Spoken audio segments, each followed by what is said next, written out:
Bonjour à tous. Aujourd'hui, nous allons voir comment insérer une capture d'écran en 2 clics très rapidement dans une présentation PowerPoint.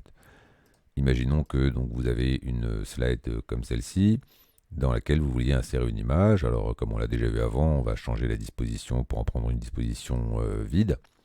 Et là, on va utiliser l'outil de capture qui se trouve là-haut. Ce qu'il faut bien voir avant, c'est d'avoir décidé ce qu'on veut capturer. Typiquement ici, j'ai choisi dans Google Traduction la traduction de insérer une capture d'écran en japonais par exemple. Je vais donc mettre cette fenêtre visible. Je vais à nouveau faire réapparaître PowerPoint au premier plan. Et là, je vais décider d'utiliser l'outil capture d'écran qui se trouve ici. En cliquant dessus, une petite fenêtre s'ouvre.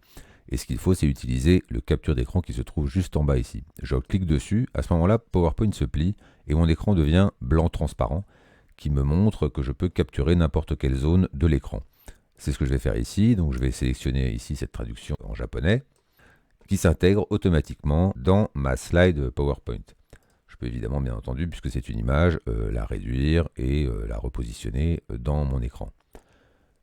Une autre méthode permet d'utiliser par exemple un masque dans lequel on a une disposition d'image déjà prévue ici. Je vais donc aller changer la disposition puisqu'elle a été créée et je vais choisir la disposition intégrant une zone d'insertion d'image. Je sélectionne cette zone d'insertion d'image. Toujours comme tout à l'heure, évidemment, je vérifie si la zone que je veux capturer est au premier plan. Typiquement ici, j'ai choisi une image de Tokyo.